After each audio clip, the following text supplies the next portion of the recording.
Dans une analyse de risque, ce qui est le plus important, c'est pas tant de faire l'analyse de risque que d'avoir une vision globale des risques aujourd'hui, à terme, avec surtout un plan d'action qui permette de s'améliorer dans le temps.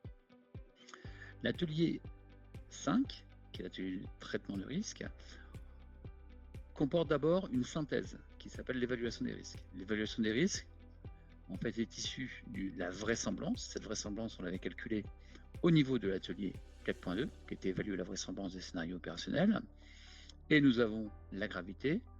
La gravité est issue du scénario stratégique de l'atelier 3.2. Au niveau de ce scénario de risque, nous avons donc la probabilité qui correspond à la vraisemblance fois la gravité, qui nous permet d'avoir une matrice de Farmer de base qui est calculée et qui apparaît sous format visible et compréhensible par tout le monde. Ensuite, l'activité 5.2, c'est très certainement l'activité la plus importante de l'analyse de risque. C'est le plan d'action. Ce plan d'action va comporter donc des mesures de sécurité. Ces mesures de sécurité comprennent différents items avec bien évidemment l'intitulé, le responsable, le coût, complexité, priorité. Moi, j'aime bien rajouter effectivement la catégorie, le statut, quel niveau on est, notamment pour le suivi dans le temps, c'est hyper important, et effectivement la personne qui est responsable et la date d'échéance. Nous sommes sur la méthode des Risk Manager.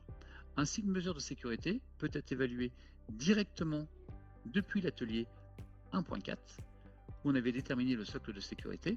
Lorsqu'on avait une mesure qui était non appliquée, on voit que directement, effectivement, il faut mettre en place une mesure de sécurité. Ceci est la première source des mesures de sécurité. La seconde source des mesures de sécurité, c'est bien évidemment le risque qui a été défini précédemment.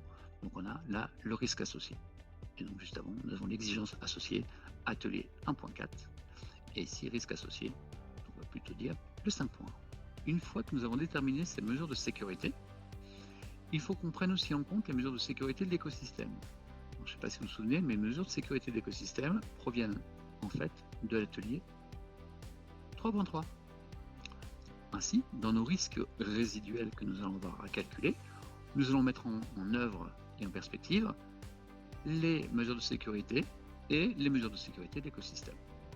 Et à partir de cela, nous allons pouvoir donc recalculer la probabilité qu'il soit revu donc dans une matrice de Farmer qui comprend les risques, la cartographie initiale de risque et la cartographie résiduelle de risque.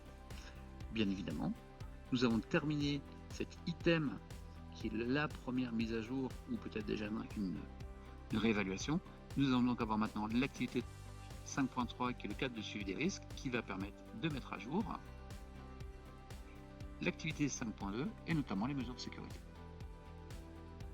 Et nous en avons terminé pour cette analyse de risque du traitement de la méthode Risk Manager, en n'oubliant pas que nous avons des cycles stratégiques et opérationnels, c'est-à-dire que nous allons devoir régulièrement revoir cette analyse de risque.